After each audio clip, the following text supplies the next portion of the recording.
Assalamualaikum warahmatullahi wabarakatuh. Selamat pagi anak-anak kelas 6 yang hebat. Bagaimana kabar kalian hari ini? Ibu harap kalian selalu sehat dan tetap semangat meskipun belajarnya dari rumah.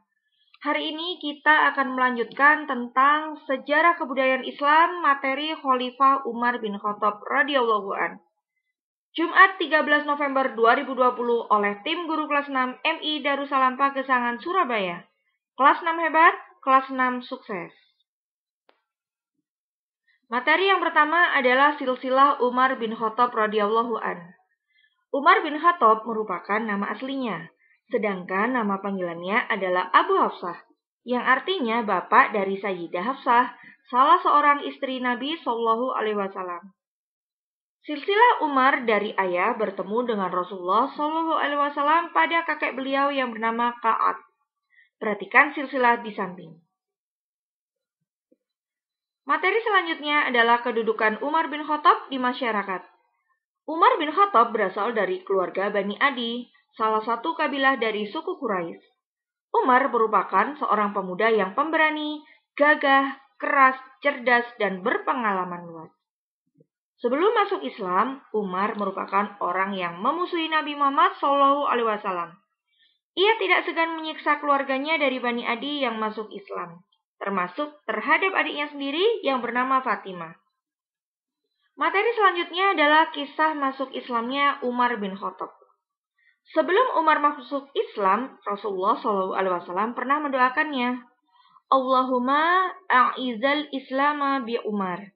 Artinya, ya Allah, muliakanlah Islam ini dengan masuknya Umar. Berkat doa Rasulullah SAW, akhirnya Umar bin Khattab masuk Islam. Adapun kisah masuknya Umar adalah sebagai berikut. Umar bin Khattab sangat membenci agama Islam.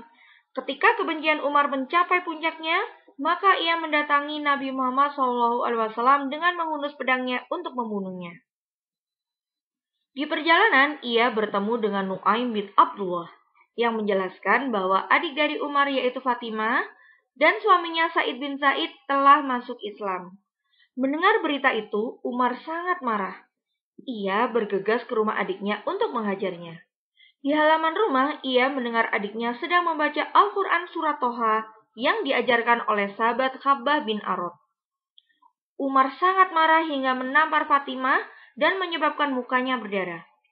Tetapi dengan melihat ketegaran adiknya mempertahankan Islam, akhirnya Umar luluh juga. Ia pun akhirnya meneteskan air mata setelah mengetahui isi dari kandungan Al-Quran yang didengarnya tadi. Setelah itu, Umar segera menemui Rasulullah SAW di rumah sahabat Arqam bin Abil Arqam untuk menyatakan masuk Islam. Disaksikan oleh para sahabat, akhirnya Umar bin Khattab mengucapkan 2 kalimat syahadat. Ashhadu an la ilaha illallah wa ashhadu anna Muhammadar Rasulullah. Dengan masuknya Umar pada agama Islam, maka Allah Subhanahu wa taala telah mengabulkan doa Rasulullah Shallallahu alaihi wasallam. Setelah sahabat Umar masuk Islam, maka Rasulullah Shallallahu alaihi wasallam tidak perlu sembunyi-sembunyi dalam mengajarkan agama Islam. Barang siapa yang menentang Rasulullah Shallallahu alaihi wasallam, maka akan berhadapan dengan Umar. Sahabat Umar juga melindungi kaum muslimin yang akan hijrah ke Madinah dari kafir Quraisy. Kafir Quraisy biasanya menyiksa bahkan membunuh jika mengetahui kaum muslimin akan hijrah ke Madinah. Ketika akan hijrah ke Madinah, sahabat Umar melakukan tawaf 7 kali, yaitu mengelilingi Ka'bah, sholat 2 rakaat, lalu mendatangi para pembesar-pembesar Quraisy. Di situ tak seorang pun berani menghalangi hijrahnya beliau ke Madinah. Demikian kisah masuk Islamnya Umar bin Khattab. Ini materi kita hari ini. Terima kasih, tetap semangat belajar dari rumah bersama Pak Alvan, dengan Bu Yanti, dan juga dengan Bu Nia. Saya akhiri. Assalamualaikum warahmatullahi wabarakatuh. Kelas 6 hebat, kelas 6 sukses.